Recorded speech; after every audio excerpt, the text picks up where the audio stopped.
Doctor Ajay Bhattacharya.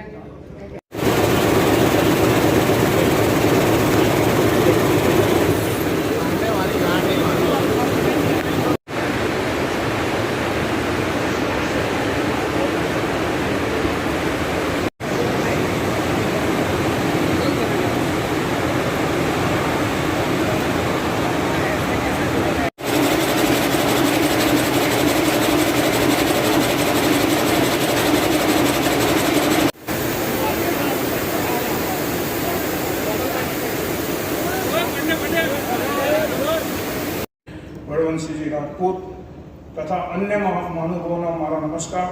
મિત્રો, ચેમ્બરના મહત્વાકાંક્ષી એક્ઝિબિશનના ઉદ્ઘાટન પ્રસંગે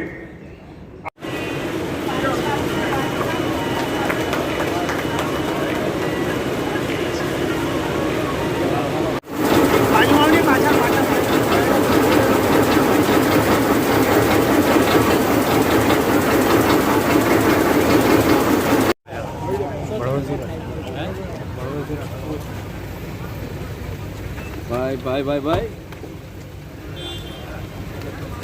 जोर जोर जोर जोर वाइट वाइट वाइट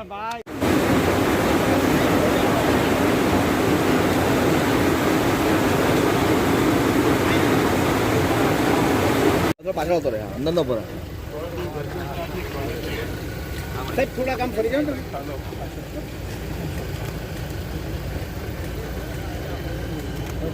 માનસુભાઈ બોડાવાળા, ઉપપ્રમુખ શ્રી રમેશભાઈ વગાસિયા, અન્ય પદાધિકારીઓ આજના સિટેક્સ એક્ઝિબિશનના ઉદ્ઘાટન પ્રસંગે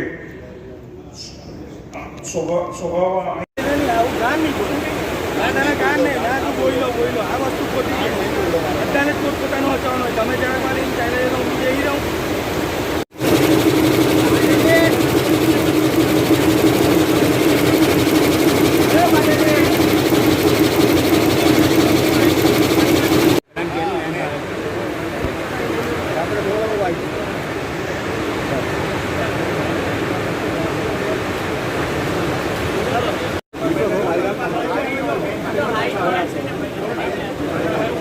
હું અટવાયા કરતો યાર કાકને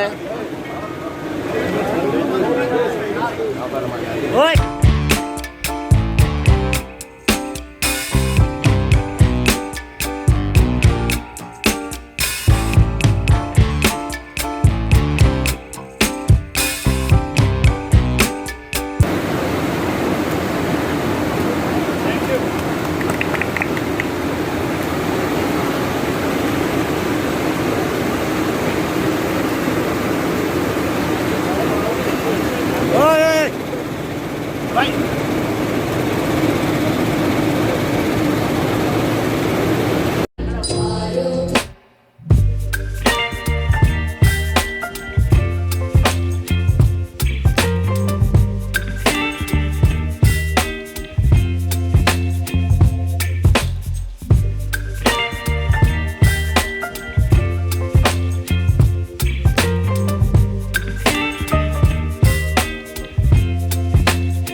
નહીં, મને લાગે છે આજે જ જાહેર થયેલા આંકડા પ્રમાણે 7% ગ્રોથ સાથે આપણે જ્યારે આગળ વધવાના છે ત્યારે અત્યારે પણ આપણે જોઈશું કે બ્રિટનને પછાડીને આપણે 5મા નંબરની શ્રેષ્ઠ ઇકોનોમી બની ગયા છે.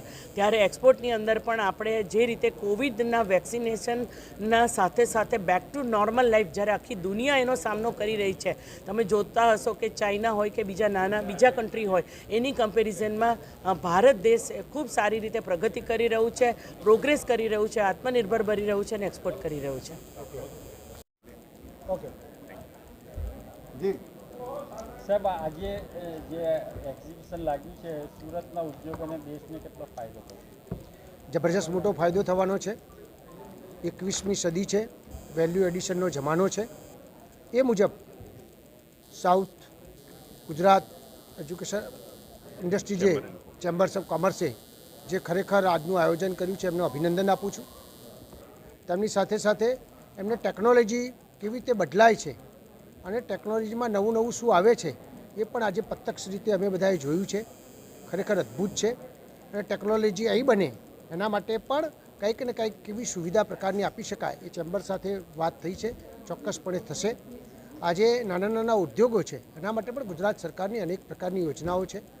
આખા ભારતના અંદર કદાચ પહેલું એવું રાજ્ય છે કે જેને એમ કીધું હશે કે 3 વર્ષ સુધી તમારે કશું જ લીધા વગર તમે ઉદ્યોગ મૂકી શકો છો.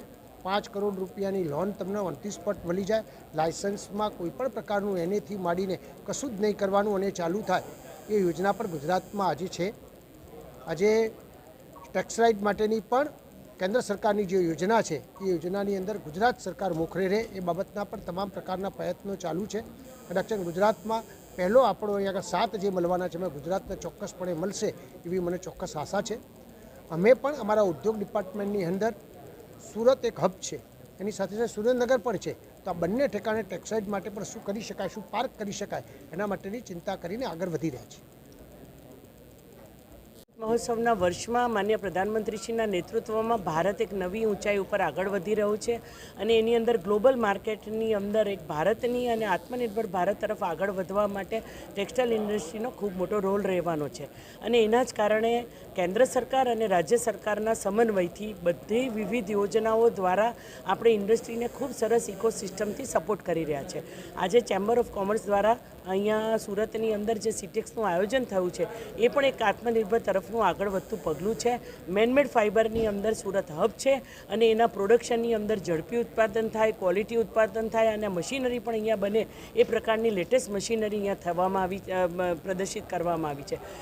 ખાસ કરીને વોટર જેટ અને એરજેટ લૂમ્સ દ્વારા ઇન્ડસ્ટ્રીનું જે શોકેસિંગ છે કે એની અંદર જુદા જુદા પ્રકારના કાપડો કઈ રીતે બને, એમ્બ્રોઇડરી કેવી રીતે થાય અને એના પ્રોડક્શનની સાથે એને કેવી રીતે આપણે આખા દેશની અંદર આગળ વધી શકીએ એનું ખૂબ સરસ આયોજન કર્યું છે. ચેમ્બરને હું અભિનંદન પાઠવું છું.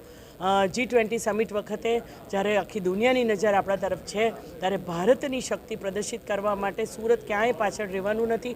સુરતની મેનમેડ ફાઇબરની ઇન્ડસ્ટ્રી વિવિધ કમ્પોનન્ટ સાથે આગળ વધી રહી છે. ટેકનિકલ ટેક્સટાઇલમાં પણ ખૂબ મોટું એનું યોગદાન રહેવાનું છે અને ફેબ્રિક ખાસ કરીને આપણા આખી દુનિયાની અંદર 75% મેનમેડ ફાઇબર વપરાય છે પણ ભારતની અંદર 25% જ બને છે.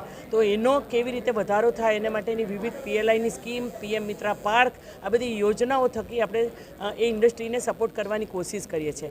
જેવી રીતે આખા દેશના 12 રાજ્યોમાંથી 7 રાજ્યોને મંજૂરી મળવાની છે ગ્રીનફિલ્ડ અને બ્રાઉનફિલ્ડની અંદર. એ પાર્કની અંદર પણ મને ચોક્કસ ખાતરી છે કે ગુજરાત અગ્રેસર રહેવાનું છે કારણ કે ડબલ એન્જિનની સરકારમાં જે કેન્દ્ર સરકાર માંગી રહી છે ટેક્સટાઇલ પોલિસી હોય, લેબર પોલિસી હોય, એની સાથે સાથે પાવર પોલિસી હોય, એ સિસ્ટમની સાથે એક જગ્યા ઉપર એક સાથે બિઝનેસ કરવાવાળા લોકો જેને લીધે પ્લગ એન્ડ પ્લે બિઝનેસ અને જે ઓપોર્ચ્યુનિટી ઊભી થાય કે એની પ્રોડક્શન કોસ્ટ પણ ઓછી થાય એના માટેના ભરપૂર પ્રયત્ન સરકાર કરી રહી છે.